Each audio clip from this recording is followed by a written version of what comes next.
On a Tuesday morning in September of 2003, at a farm equipment auction outside Grundy Center, Iowa, a man named Harold Voss paid $340 for something that made the whole crowd laugh. The engine sat at the edge of Lot 47, half covered by a canvas tarp that someone had bothered to drape over it and then stopped caring. It was a six-cylinder industrial diesel, a Cummins NH series, the kind of engine that had powered grain combines and heavy equipment across the Midwest from the 1950s onward. This particular one had been pulled from a 1961 combine that had finally given up after 4 decades of harvest seasons. The block was surface rusted along the top. One of the valve cover bolts had sheared off at some point and never been replaced. There was an oil stain on the lower pan that had been there so long it had turned to a kind of permanent varnish. The auctioneer called it running condition unknown, which was auction language for probably not running. Harold was 58 years old. He'd been farming 180 acres outside of Conrad for 30 years, the same land his father had broken in the 1940s, and he drove a pickup truck that had crossed 200,000 miles and still started every morning without complaint. He wasn't the kind of man who bought things on impulse. He was the kind of man who stood quietly at the edge of a crowd and watched what other people walked past. He'd walked the auction yard that morning before the bidding started, the way he always did, moving slowly through the rows of equipment, reading machines the way some people read faces. When he got to Lot 47 and pulled back that canvas tarp, he spent about 4 minutes on his hands and knees in the gravel, looking at things nobody else had bothered to look at. He checked the bearing surfaces through the dipstick tube. He looked at the color of the residue on the valve cover gasket. He turned the accessory drive pulley by hand and listened to what the front of the engine told him. Then he stood up, brushed the gravel off his knees, and walked over to register his bidding number. The bidding opened at $200. 2 other men raised their hands out of curiosity, then dropped out when the auctioneer mentioned the seized appearance and unknown hours. Harold bid $340, and nobody came back at him. The crowd had moved on to the next lot before the gavel even came down. A man standing nearby, a dealer from Ames who sold reconditioned equipment, watched Harold load the engine onto his flatbed with a come-along and 2 lengths of chain. The dealer's name was Gary Folsom. He was wearing a vest with his company's logo on it and had sold more equipment in the last 5 years than Harold had probably bought in his entire life. He had the look of a man who understood the value of things because he'd built a system to assess it, and that system had served him well enough that he'd stopped questioning it. "What are you going to do with that thing, Harold?" Gary asked, not unkindly, more the way you ask someone why they picked up a piece of trash off the sidewalk. Harold cinched down the last strap. "Clean it up. See what it is." Gary looked at the rust on the block, at the broken bolt, at the oil stain that had been there longer than some of the men in that auction yard had been alive. "That engine's got 10,000 hours on it if it's got one. You're going to put more into it than you'll ever get out." Harold nodded like he was considering this. Then he got in his truck and drove home. He didn't explain himself. He didn't argue. He just left. And Gary Folsom went back to the auction, and by lunchtime the whole thing had been forgotten by everyone except Harold. Now, to understand what Harold actually found when he got that engine into his shop, you need to understand something about where Harold came from. Not just geographically, though Grundy County, Iowa has its own particular way of shaping men. You need to understand his father. Merle Voss had come back from Korea in 1953 with 2 things: a bad knee and an absolute refusal to waste anything that still had use in it. He'd grown up during the Depression, had watched his own father sell equipment for pennies during the foreclosure years, and had developed a philosophy that Harold absorbed the way children absorb language, without being taught it directly, just by being around it long enough. Merle believed that the value of a thing was almost never visible on the outside. He believed that the people who understood that had a quiet advantage over the people who didn't.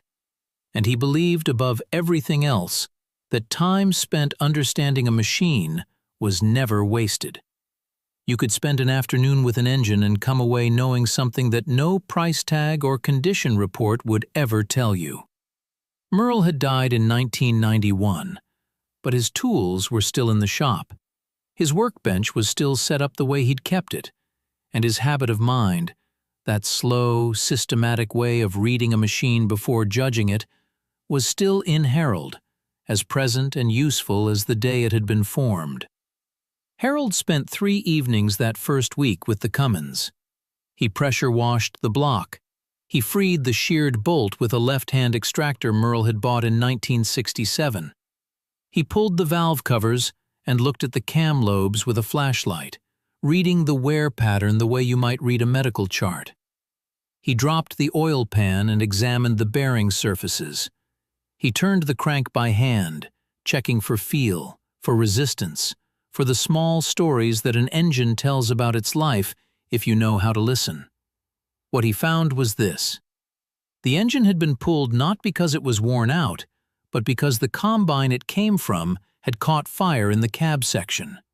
Electrical fault, probably a chafed wire in the dash harness, the kind of small failure that cascades into a large one on a hot August afternoon. The operator had gotten out unharmed, the cab and header had burned, and rather than repair a machine that old, the family had stripped what they could and sold the rest at auction. The engine itself had never seen the fire. It had been running perfectly the morning the combine burned, and it had been sitting under that tarp, in essentially running condition, for 2.5 years, while the weather put rust on its surface and everyone assumed the worst. The hours on the block, based on the journal marks Harold found stamped into the oil filter housing, a practice some operators kept in the older machines as their own record, were closer to 6,000 than 10. The bearing surfaces showed honest wear, but nothing near the end of their service life. The rings had compression. The fuel system needed cleaning and a new injection pump, but that was expected for anything that had sat unused for that long. The rest of the engine was sound.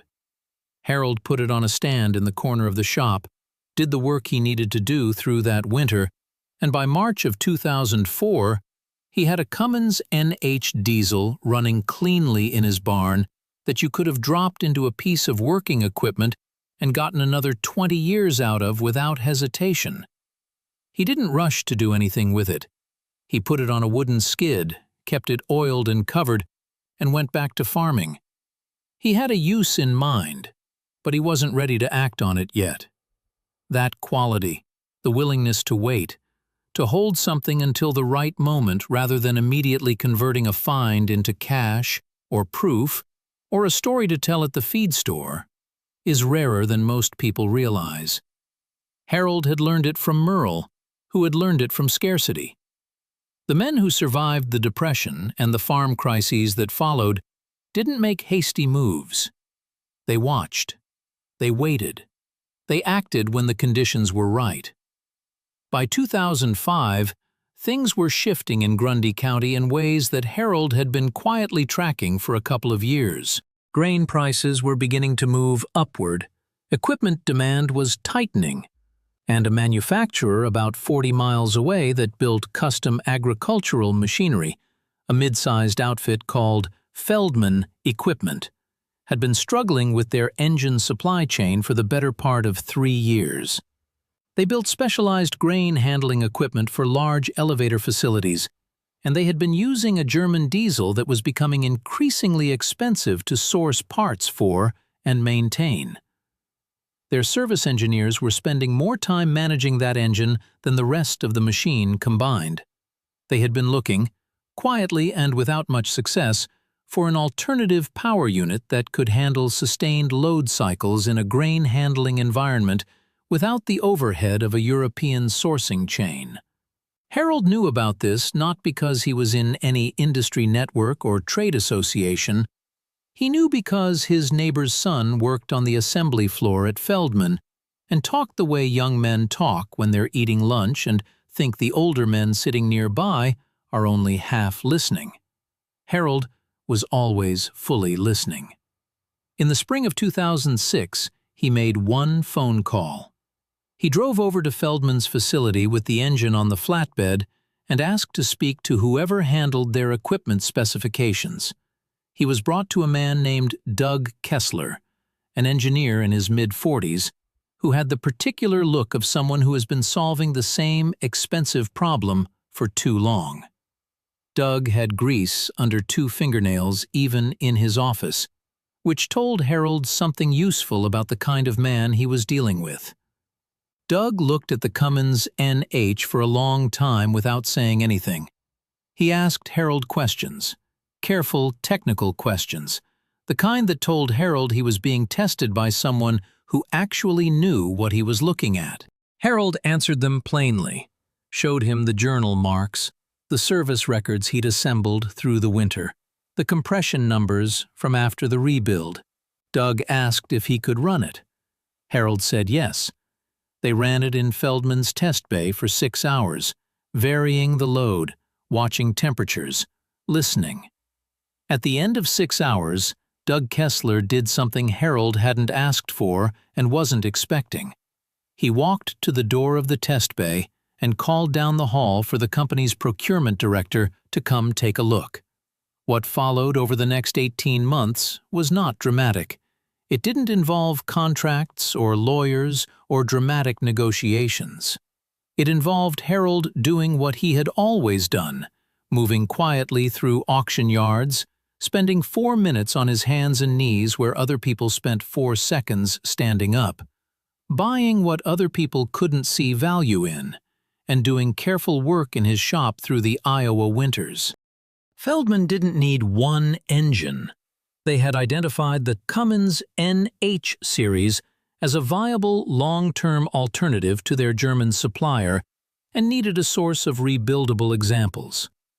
The problem was that these engines were decades out of production, and most of the surviving ones were either still in service or had been scrapped years ago by people who didn't know what they had. Finding clean examples in rebuildable condition required exactly the knowledge that Harold had been building since he was a boy, watching his father read machines in the shop outside Conrad. Harold found 7 more Cummins NH engines over the following 2 years. He paid between $200 and $800 for each one. Auction lots that other buyers walked past, barn finds that had been sitting untouched for years. An engine pulled from a flooded machine shed in Tama County that had surface corrosion on every exterior surface, but a remarkably clean interior because the floodwater had never gotten above the oil pan line. That one cost him $400 and a long afternoon with a pressure washer. He rebuilt them through the winters, one at a time, carefully and without hurry, and delivered them to Feldman at prices that reflected their actual value rather than their surface appearance. It was not a dramatic business. Harold didn't hire employees, he didn't build a new facility or take out a loan to expand. He just kept doing what he'd always done, patiently and without announcement.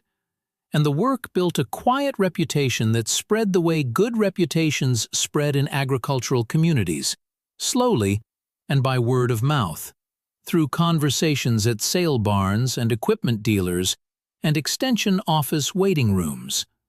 By 2010, there were people in the specialized agricultural equipment world who knew Harold Voss's name without ever having met him. He didn't have a website. He didn't advertise.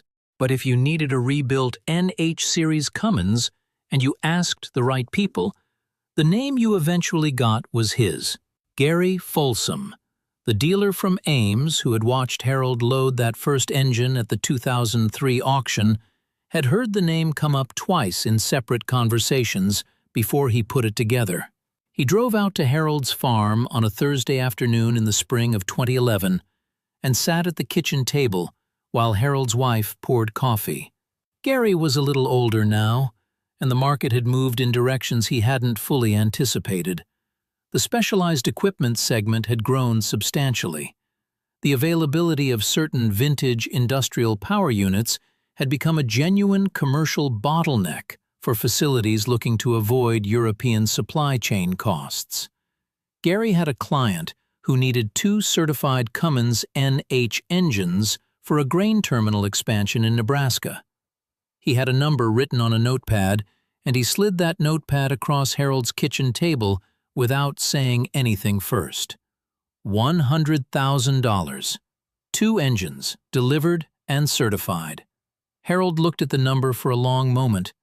The kitchen was quiet except for the refrigerator and the sound of a tractor somewhere out in the fields that neither of them belonged to. Then Harold said, "I've got one available right now." Gary said, "I heard you might have more." Harold said, "One's available." Gary nodded slowly. He had been in business long enough to recognize when a man was communicating something important without using the words for it directly. Harold was not being coy. He was being clear. Whatever relationship might exist between them was going to operate on Harold's terms and at Harold's pace, not on Gary's client's urgency or Gary's commission timeline. The man who had laughed, or at least stood by while others laughed, at a $340 auction lot 7 years earlier, was now the only person in the region who could solve a $100,000 problem. And he was not going to be hurried. They worked out an arrangement. Harold delivered 1 engine. The certification process took 3 weeks. The client was satisfied. A second transaction followed 6 months later. The auctioneer, who had called Lot 47, running condition unknown, heard the story eventually, the way stories move through small Iowa counties, arriving changed and slightly enlarged, but fundamentally true. He told Harold he would have started the bidding higher if he'd known what was under the tarp. Harold said he understood that. He didn't say anything further. He didn't point out that knowing what was under the tarp was precisely the thing that required getting on your hands and knees in the gravel for 4 minutes, which was precisely what no one else at that auction had been willing to do. There is a version of this story that is about luck, and that version is wrong. Harold Voss was not lucky. Luck is what happens to people who are not paying attention and something good falls on them anyway. What happened to Harold was the result of a specific discipline built over decades that most people find uncomfortable to practice because it requires being wrong occasionally in public, loading something onto a flatbed while people laugh, and doing it without defensiveness or the need to explain yourself to anyone. Harold had never explained himself at that auction. He had loaded the engine, strapped it down, and driven home. The explanation, when it came, took 7 years and arrived in the form of a number on a notepad. That willingness to act on what you know without needing immediate validation from the people around you is something that the farm crisis years produced in certain families and destroyed in others. Harold had watched, as a young man, while the consensus said land prices would keep rising and the world would always need more American grain, and debt was just leverage, and leverage was just smart farming. He had watched his father stay quiet at those meetings and drive his old equipment and owe nothing. He had watched the neighbors who followed the consensus lose their farms one by one through the first half of the 1980s, while the Voss place kept running. The lesson had not been subtle, and Harold had not forgotten it. When everyone in an auction yard agrees that something has no value, that is a piece of information. But it is not the information most people think it is. It tells you what everyone is willing to see, which is always shaped by what everyone expects to see. It does not tell you what is actually there. Those are 2 different things, and the distance between them is where men like Harold Voss have always done their best work. Harold kept farming his 180 acres until 2018, when his son took over the operation the way Harold had taken it over from Merle. The engine work wound down gradually as the supply of rebuildable NH series engines thinned out and Harold's knees made the floor work harder than it used to be. He had found and restored 14 engines over 15 years. He kept a notebook for each one: the purchase price, the condition notes, the work performed, the hours spent, the final sale price. The numbers in those notebooks, if you added them all up and compared them against the $340 he'd spent on a Tuesday morning in September of 2003, would tell a certain kind of story. Harold never added them up. He said once that the point was never the money. The money was just confirmation of something he already knew. The Cummins NH that started everything is still running. It is in a piece of equipment at a grain terminal in Nebraska, doing the sustained load cycles it was designed for, maintained by people who know exactly what they have and treat it accordingly. The man who services it has never heard of Harold Voss and has no reason to know the story of a September auction in Grundy County or a canvas tarp or a dealer from Ames who shook his head and moved on to the next lot. The engine doesn't need anyone to know the story, it just keeps running, the way things built to last always do, outliving the laughter, outliving the people who couldn't see them, waiting for someone with the patience and the knowledge to understand what they actually are.